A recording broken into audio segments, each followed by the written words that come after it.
What's up, gamers? Today I am reviewing a Spires of Ascension 13 Resto Druid play.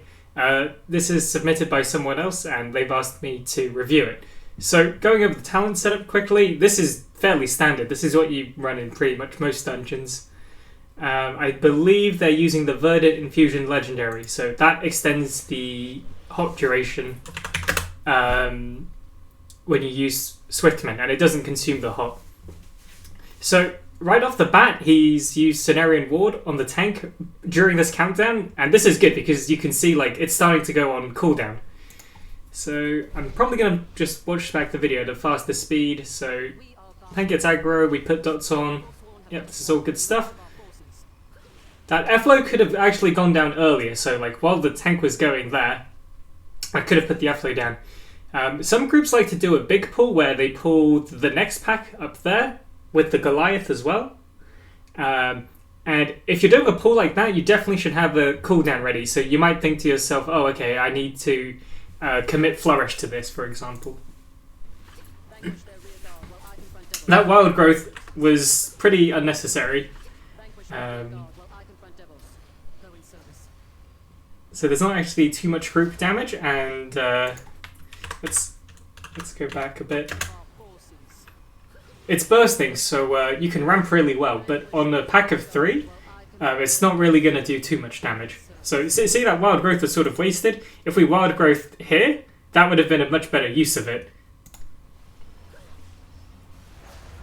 So bursting just went off, and we have 1 stack. Like, there's nothing too much to worry about here. We could perhaps Swiftmend this player, since they're lower. But standing in Efflorescence will top people up, since you're not likely going to get 2 stacks hit.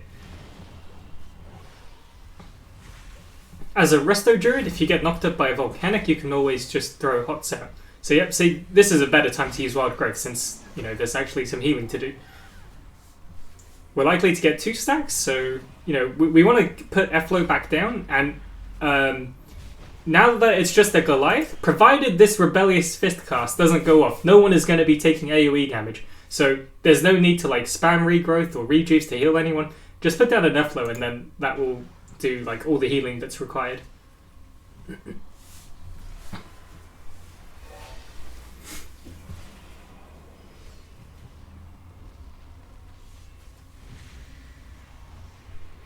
So yeah, let's just skip past this. So, actually, going back, this is a lot of unnecessary healing, as I just explained earlier. Like, this guy is not going to do AoE damage, so there's really no need to throw out rejuvs on this guy. So, eating between pulls, that's good. Let's see. So, this right after this bursting, that would have been a good time to put Cenarion Ward on the tank, and then you eat.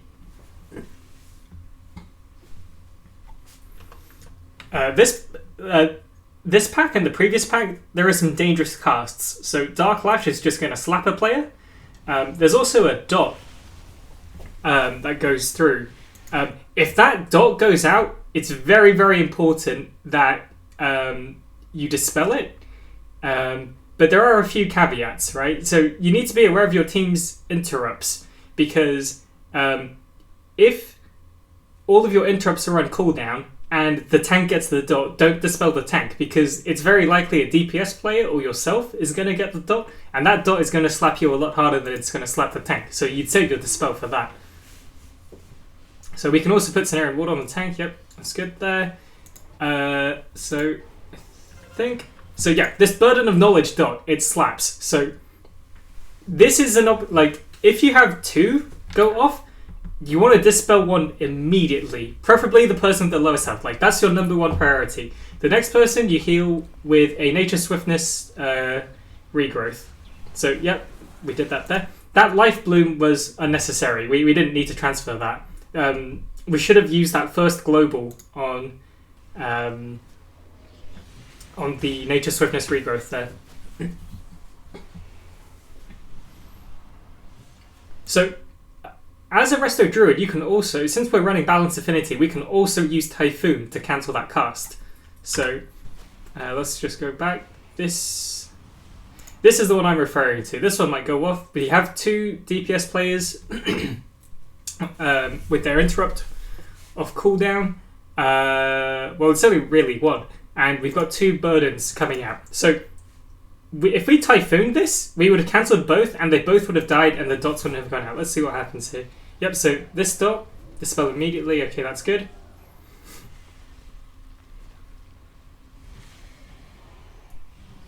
Yep, that looks fine to me. Rejuvs out on everyone. And going into the next pack. So, again, put Cenarion Ward on the tank, and then E. There's a little tip I haven't actually gone through here. So, you see this Mender? See that buff by its nameplate? That can actually be purged, spell stolen, or whatever. If you do that, it drops a weapon onto the floor. And melee players should walk over that weapon and then go back to attacking the enemies. It basically deals AoE damage for free. So, actually, in fact, let me just show you. So, see how that buff is no longer there? See this hammer flying in the air? That's the one that drops onto the floor. So, if you run over that, it's going to buff your next melee attacks. So, okay, positioning wise, if there's a pack like this with like no frontal cleave or whatever, it's not a bad idea to move closer to it, or just basically in Typhoon range, because we can also help with interrupts that way.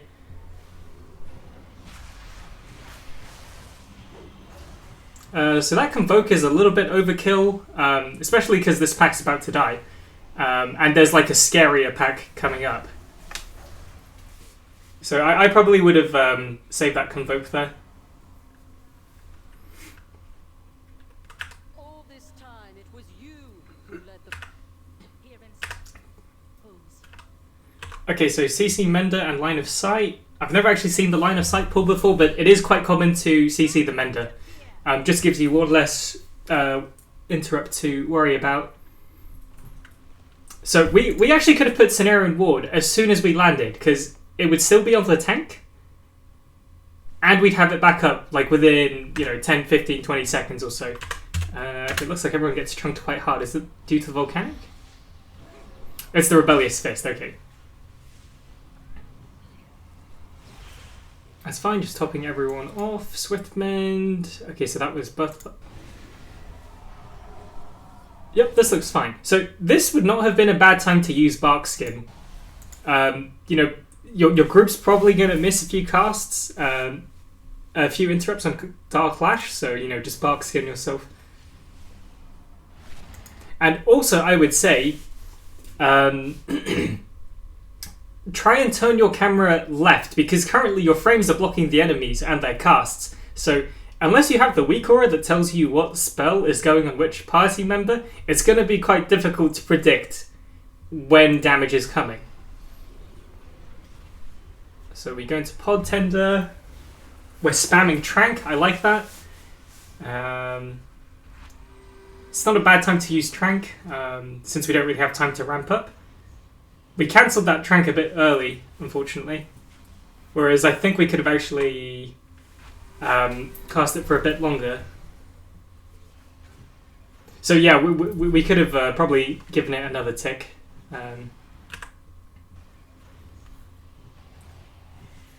Again, 2 stacks of bursting. Yeah, they should be able to survive this.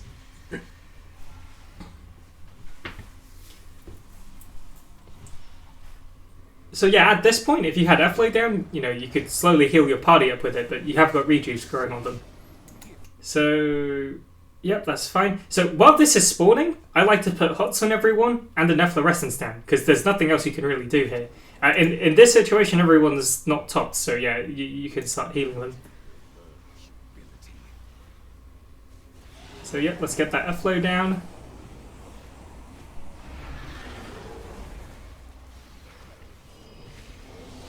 Yep, and then just spreading the Hots.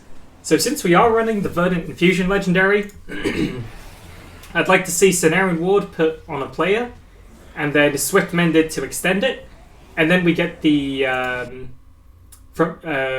we get the empowered wild growth off that, and then we flourish that. But this Pride is dying quite quickly. 13, 14 stacks. You don't really have to use any cooldowns at this level. On a higher key, I definitely try to get a Soul of the Forest Wild Growth Flourish going. Flourish's cooldown is quite short,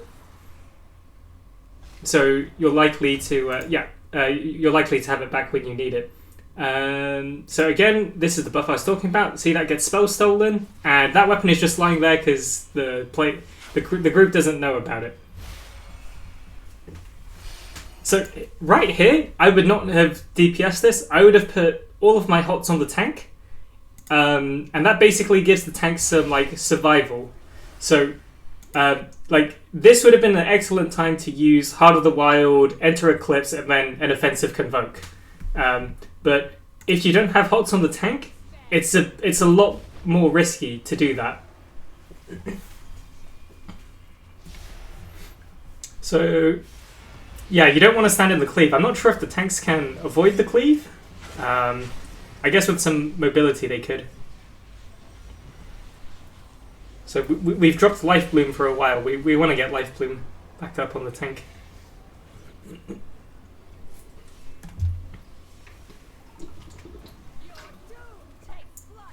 Other than that, there's not too much damage on this boss. There is some spot healing. Like, yeah, that spear. That player will take some damage. Again, that wild growth was not needed at all. There's no real party damage on the boss. It's just some spot healing. So yeah, it's that spear. And anyone that gets caught in the line between the boss and the dragon. So not too much to say on that. So yeah, in a situation like this, dispel one person immediately.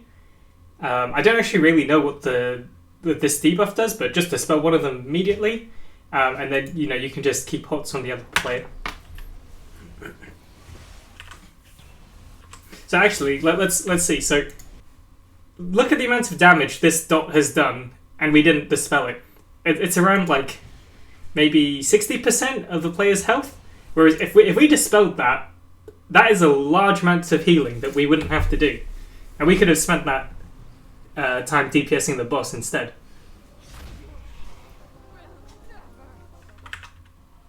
So this next pack is quite dangerous. You've got the invisible dogs. Let's see if we pull all of them. Okay, it looks like we're not pulling all of them. Then this becomes less scary, but basically these dogs put a bleed on the tank, and as the number of stacks go up, it really starts to hurt. So yeah, the tank is getting beaten now. So I would have probably put like Lifebloom on the tank just in case like he wanted to go back in. That was a good Typhoon.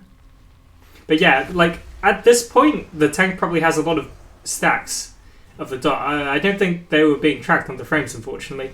But as they start to lose health, the tank probably has a lot of stacks of the bleed. So at that point, that's when you want to start kiting. I don't think we've used Flourish once, which is a shame. But it might seem like, yeah, there aren't really too many times to use it because, the party's quite healthy. But it does a lot of healing for one global. And we are, 8 minutes into the dungeon? We could have cast it quite a few times at this point.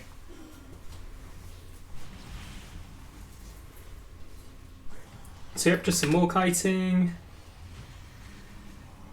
So I would not have used Vortex here. They're about to die. The tank's not going to get hit by them anytime soon. So this Vortex was unnecessary.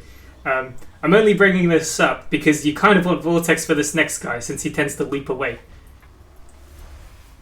If you pull the dogs and this guy at the same time, you definitely want to use Vortex because if this guy gets separated from the dogs, that can be a bit annoying to like cleave down. Imagine like if it was bolstering week, this guy got separated from the dogs, and you kill all the dogs, and then this guy suddenly has like 90% health and 6 bolster stacks. You can also Typhoon this guy back into the dogs as well. So if we just skip through this. Yep, so another one of those Dark Praetors, so, you know, it wouldn't be a bad idea to put down Vortex within this pack. We can talk about the bursting ramp as well. If we actually get any good clips of it. I'll talk about the Ether Divers later on, since we have a few more of those coming up. So this would be a good time to talk about bursting, actually. At this point, you'd probably want to start rejuving everyone, and then as this person, as the most healthy one dies, that's probably when you throw the wild growth out.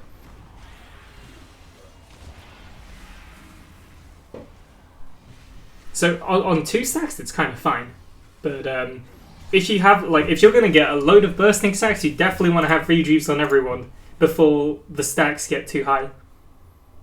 So if you're in a pug and you don't want to wipe, you assign the interrupts before you do this pull. It doesn't matter if it takes like 10 seconds.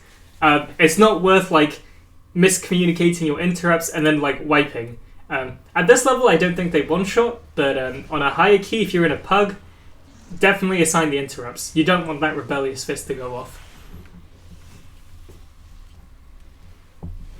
So these guys don't really deal AoE damage. It's probably just the Dark Praetor that's just casting spells at random players. So that cast went off. You know, that wouldn't have been a bad time to use a cooldown.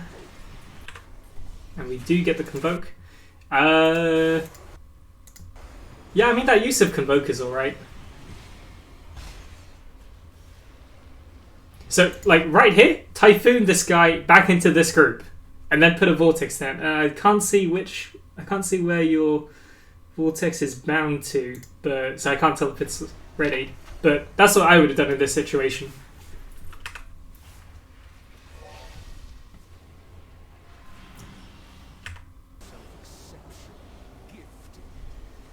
Okay, this let's see what we have here. So we don't have Flourish. We just used Convoke, so we only have Trank for this. This is a bad situation for a healer, where you have a Prideful spawn and you still have enemies alive. So if this was me, I'd be thinking, okay, I will likely need to use Tranquility for this. So yep, looks like we have Hots on everyone. That's the empowered wild growth. Yep, good use of Tranquility. Now, this Pride is going to get a lot of stacks, so it's around 60% health. A bit later on, we definitely want to use Bark Skin if things get sketchy. But remember, we also have Swiftmend and Nature's Swiftness if we ever need to like just pump someone up to full. So 20 stacks at this point, press Bark Skin. It still has quite a lot of health, so I mean, I think this Pride is going to live for a while. We also should have refreshed Airflow a bit earlier before this Pride's damage started ramping up too much.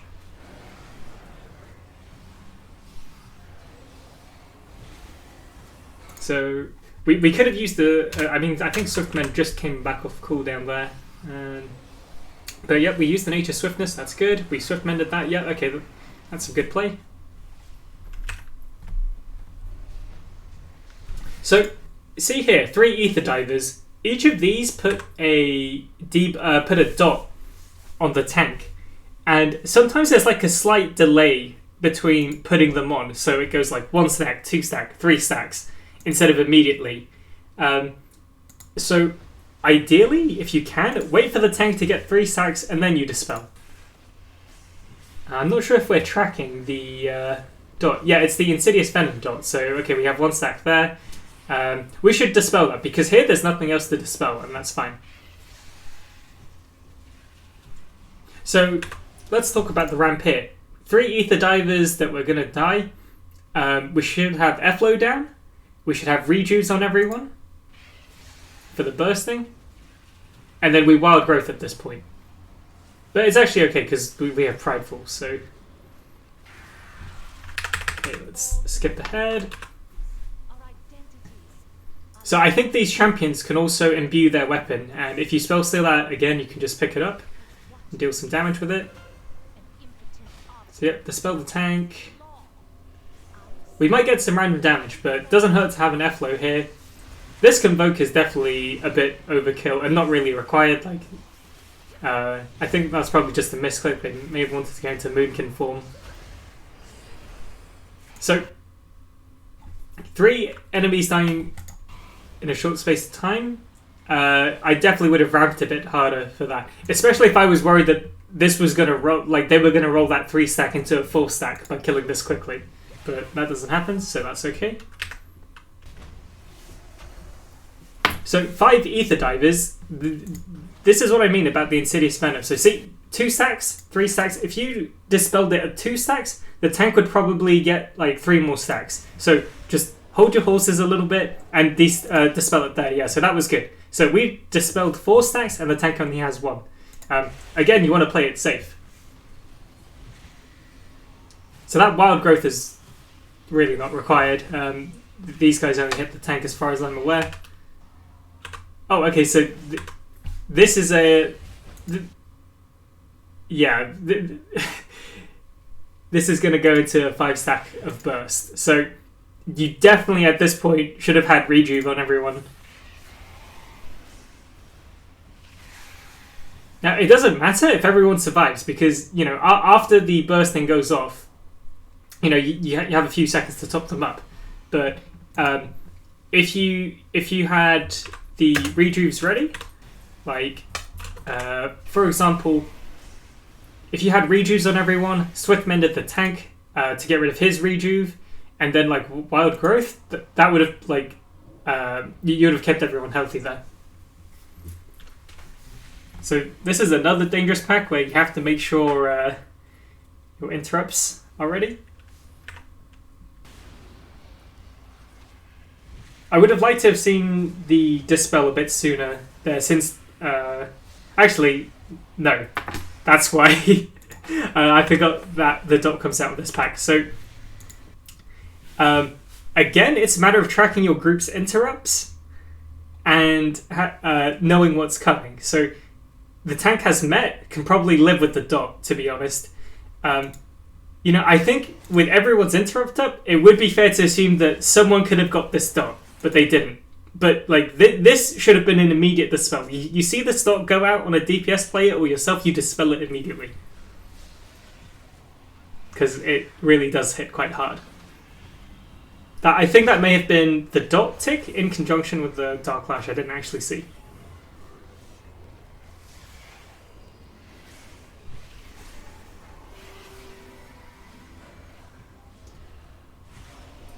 We cancelled the Trank. Did we need to? It was to heal the tank. So what did we do out of that Trank? It was a rejuve. We probably could have just... like, if we were worried about the tank dying there... it's because he's got the dot. He's got 2 dots on him. So, yeah, he would take a beating. That would have been, like... I think first global out of that, if you were worried about the tank, would be a Swift Mend. And not a rejuve.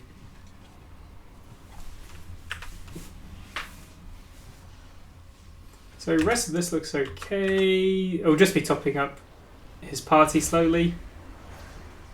I know it might seem quite scary that, oh no, these players are kind of low on health. I have to, like, heal them immediately. But in a lot of times you really don't have to worry about that. So we have the Wild Growth down.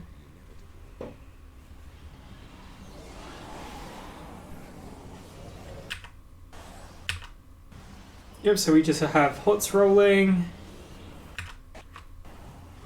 So I'd say around, like, as a rule of thumb, based on how long Prides last at, you know, the 13 to 17 level, it's going to be anywhere from, like, 30 seconds to 50 seconds. So around the 30-second mark, I think, is even 25-second mark is a good time to refresh your F-load, because you don't want to refresh this when the Pride is doing a lot of damage, because F-load doesn't do, like, immediate healing. But it does last a long time. So I wonder if we could have done anything here. So this hunter's low on health. We see they're about to get hit. It may have been like a real gamer move to Nature Swiftness Regrowth this guy. That would have been a real gamer move. So if the DK puts down AMZ, it doesn't hurt to run into it to help the group. So the squad leader reduces the AoE damage its allies take. So this, I don't know the hunter spell, but this AoE spell is not really a great use. It's not really great to use there. You want to focus down the squad leader, in my opinion, here. But yep, it looks like it's just tank damage with the occasional Dark Lash on another player. So this is this can be a pretty dangerous group, but it looks like they're going to CC one of the enemies. We've got the Inquisitor, so we do have the dot to worry about, but because we're CCing this, we really shouldn't have... we really shouldn't miss any interrupts. So Dark Lash, I definitely recommend getting the weak aura that shows which party member is being targeted, because then you know that person is going to take damage. So what it would look like, for example, is if this Dark Lash was going on the healer, there would be the Dark Lash icon here. And then you see that, you recognize, okay, this person's going to take damage, you just put a hot on them.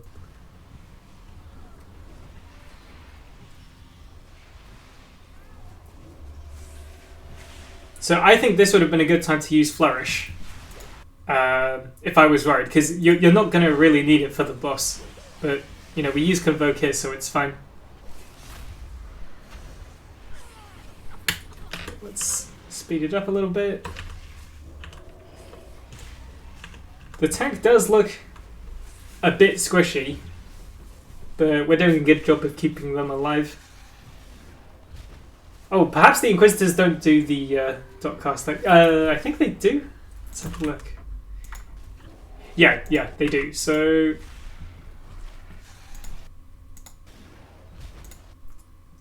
okay, I think there are two different dots. There's Internal Strife and there's Burden of Knowledge. Either way, you want to dispel both of them immediately. So we didn't dispel the dot of this person, so this person's going to take a beating. I would have been tempted to Swift Mend them, since we had that available. I think we can really improve our Lifebloom uptime on the tank as well. So it might be worth getting a weak aura that makes refreshing Lifebloom a bit more obvious when you need to do it. So again, just spell steal this guy. So actually, you can see what happens, right? We fight this guy, he gets the buff, and look at how many people take damage from this. He swings, the 3 people in melee range get hit. That's what this buff does. So if you spell steal it... Okay, let's see. You pick that up, and then you deal AoE damage. So, you know, it may have been a better call to not CC this guy, get the weapon, and then use it on the pack. Yeah, I'd say in a pug, you definitely... Oh, okay, so they're going to reset the boss, run to the other side, get Pride, and then kill this boss. So the reason you'd want to do that is because this boss is going to be a bit sketchy in a pug. So you really want the boss to die as soon as possible. It's a fortified week, so it's not really going to be too bad. Okay, so they're just blasting this pack down. Let's see if we did any prep before healing this. So Cenarion Ward should have gone like a bit on the tank a bit earlier. Lifebloom, rejuve, and then this way you can DPS without worrying. Because even though you see that they're stunned, there may be a part of you that's thinking like, oh crap, I have to heal the tank. Because the tank's not in full health. What's a good use of Iron Bark? And yeah, we can just skip through this.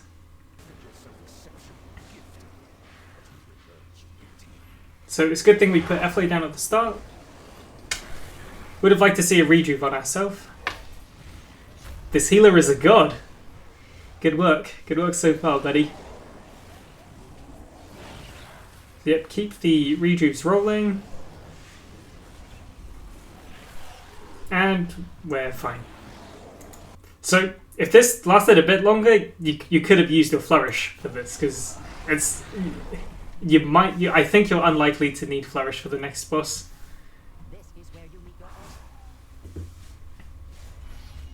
So I believe the stuff that's left behind after the boss dashes, it's from where the boss spawns. So a good tank would try and place these in a line, just so that all of the orbs are coming in the same direction. So if that was here, if like the first one is here and then the second one is here, that makes it a bit harder to dodge because you have things coming from different directions. So what I like here is that we get the dot on us and then we instantly bark skinned. Now, I would argue that in some cases, since you have the Prideful buff, you're not going to have a hard time healing yourself. So if this was Tyrannical, I would have saved Bark Skin for when Prideful falls off. And it becomes a bit harder to actually heal people. But here, you definitely want Rejuve on yourself. If the tank isn't taking a lot of damage, you might even want to Lifebloom yourself. Because the dot lasts quite a long time and you will get value from using Lifebloom there. So the Druid had Bark Skin, didn't use it, and then got hit. So I think the Druid got hit by an orb anyway. Yeah. So you can see them flying up there. So it's bad on the Druid for not using Bark Skin there. But what we could have done here was just a Swift Mend. If this was Tyrannical week, you might open with something like Rejuve, Lifebloom, if you think it's safe to do so, Regrowth. As the player dips a little bit, you can Swift Mend, get the Regrowth off. You have Soul of the Forest to empower your next hot, so you can either put a Regrowth if they're low, or just Rejuve the tank. But if, for example, you have Soul of the Forest up before this, you would want to put in an empowered Rejuve on this player.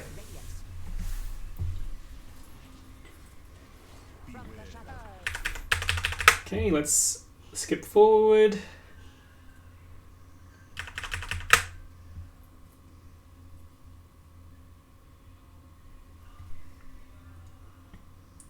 There's not too much to say about these packs. This guy, deals a lot of party-wide damage. So this would have been a good time to use Flourish as well. Because you probably won't need it for the next few packs. So it's quite common to do this skip. You just come up to the top of the stairs and then you just jump right. And then here you should invis, but from what I've seen, these guys can also hit you if they're invisible. So I think it's best to let the invis people go through first. Yeah, so see, we were invis and they still hit us. So I think it's best to let the invis go through and then have the tank pull. Now, obviously you can't always coordinate that in a puck, but so that Convoke may have been a bit overkill because once we line of sight these, we actually have like a fair bit of time to top people off. Maybe it was a good shout. I would have been tempted to just have Swift-Mended the Hunter there. We're going to get a big set of bursting here, so... Okay, I mean, we used Crank for it, but... if we were better prepared, that would have been Rejuve, Wild Growth, and then Trank. And then, we would not have died to this. So, this boss, you just want to... Actually, let's see if we use Bark Skin there as well. So, we could have also used Bark Skin before this Trank as well. And perhaps we wouldn't have procced Pod.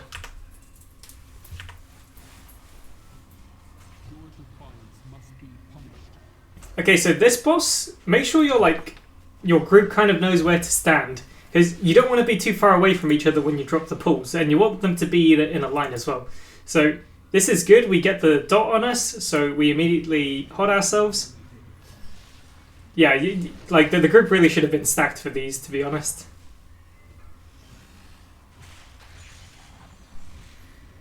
So that Hunter has the hot.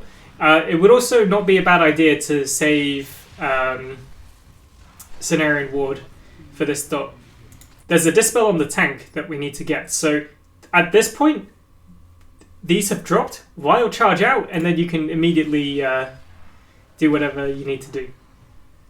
So we should have really dispelled that there.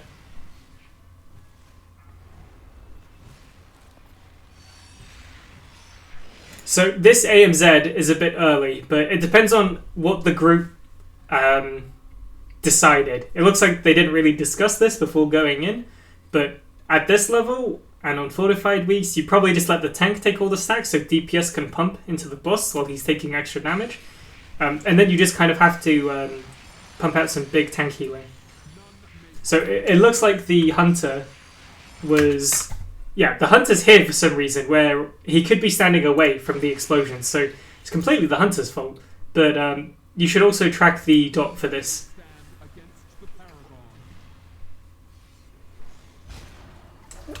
Wait, was that the Hunter? Oh, yeah. So he's the one that actually went to pop the orbs without Turtle up, so that was a bit questionable. But that's fine.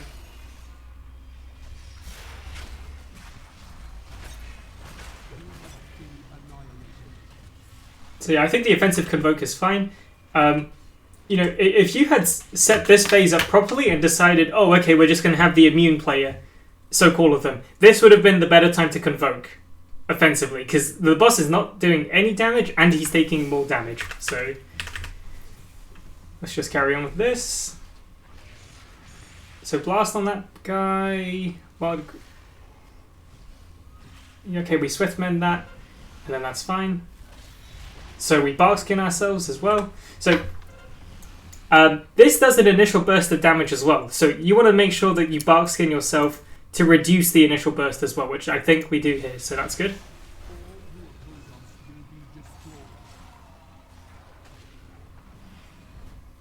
Okay, that was a good Wild Charge to get in range, but I've noticed we're very slow at dispelling this. This is something we need to respect a bit more. If it goes on a DPS, you prioritize dispelling the DPS because they're going to get chunked harder. If I remember correctly, I think it's just a slow. I'm not sure if there's a dot component to it. But if it's just the slow, then perhaps you can just dispel the tank. But if there's like a dot component, you definitely want to dispel the DPS. Okay, so we have it. It looks like, because of this guy and this guy, it looks like we might actually stagger the bursting. Let's see if we get 3. Okay, that was good. This could have been a bit uglier if we rolled that. But I think this pull caught us by surprise a little bit. So let's see what we could have done better. So, F-load down. Yes, that makes sense. While these guys are there, you can't really do anything. So, just put rejuvs on everyone.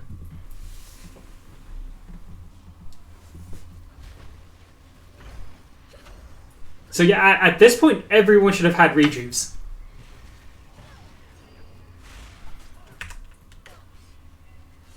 And it's kind of messy, but they got through it.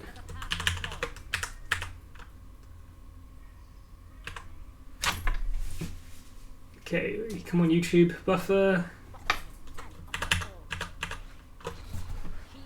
Let's put this back in HD.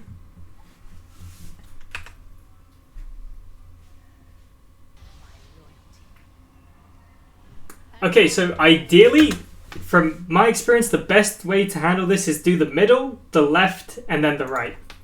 And then that way you only have to deal with like the party-wide dot once.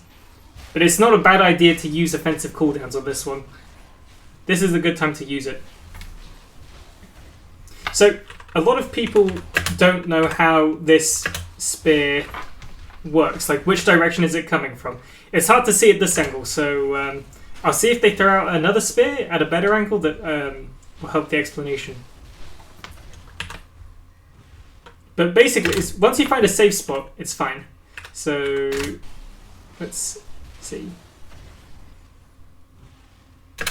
So, see the spear is going in that way, right? And then the important thing is which way the spear is facing.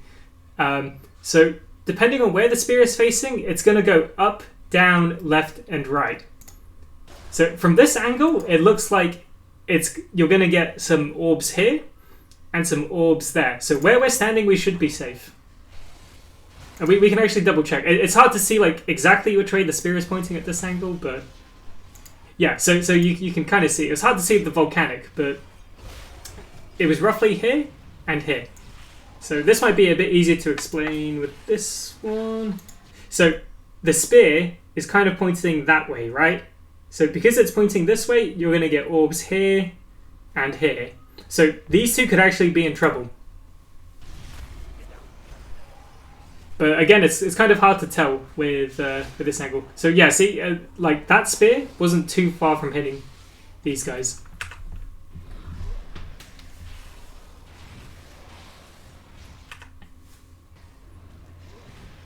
So I think doing it in this order is fine, but you definitely want to kill the person on the right last.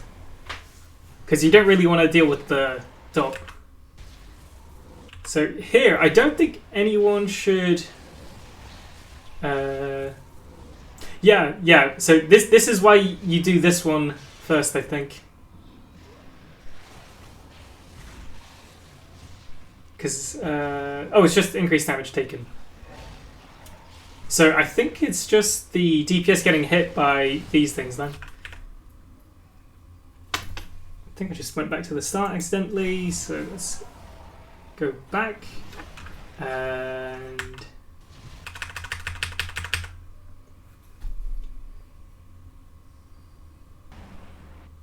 okay, this last one is going to slap party wide, so it looks like even if you use the spear on this, it's still going to deal party wide damage, and see, like, they even commit the lust to it. So this offensive convoke really good, because, you know, if we need healing, we can still use Flourish.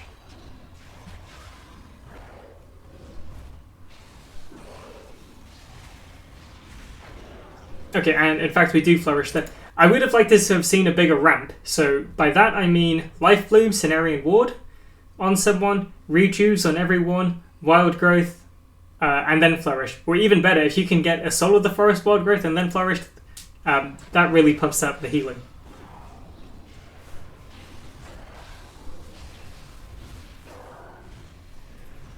So, let's see.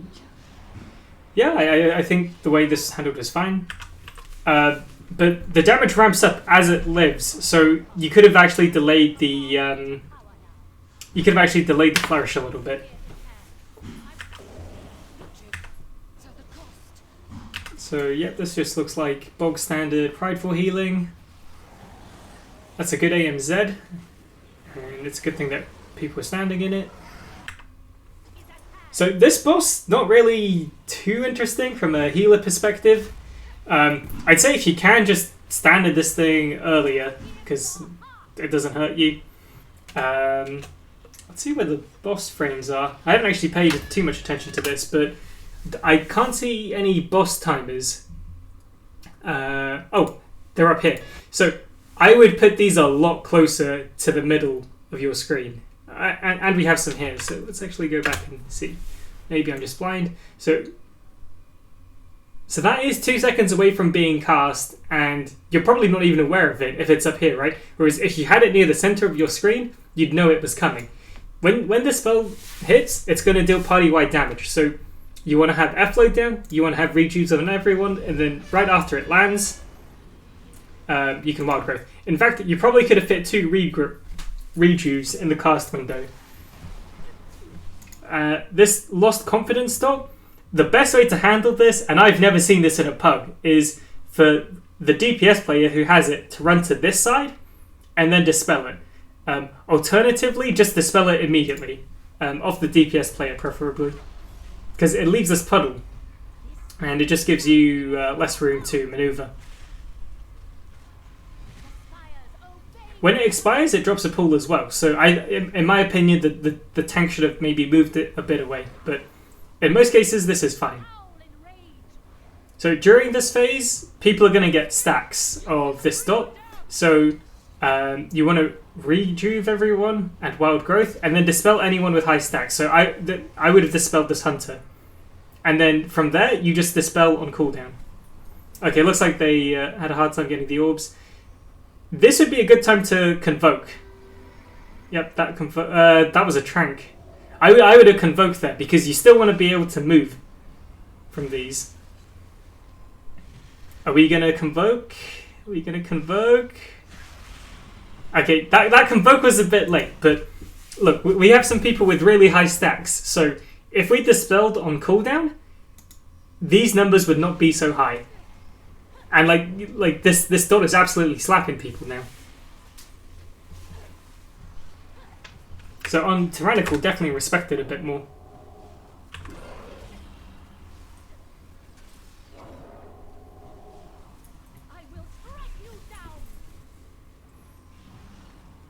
So yeah, again I've noticed Lifebloom uptime can be improved.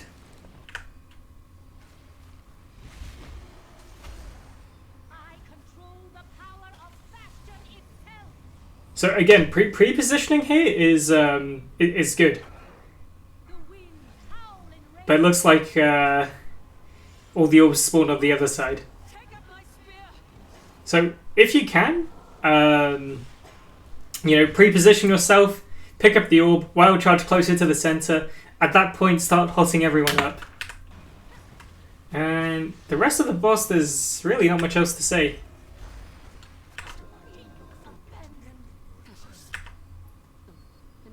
On this, in this dungeon, having the boss time as far away doesn't matter too much.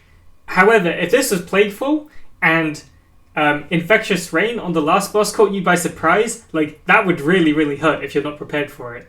But overall, there was some good play in this key. But some improvement areas I've seen is Cenarion Ward, the tank between pulls, just to get it on cooldown. Improve your Lifebloom uptime, improve your ramping, and by that I just mean putting out rejuvs on players before they take damage. That comes with experience and like just sort of being aware of things. And with experience you'll know which packs deal AoE damage or party damage, and which just deal tank damage. So get the weak aura that shows you the targeted party member to help out. And also move your boss timers closer to the center.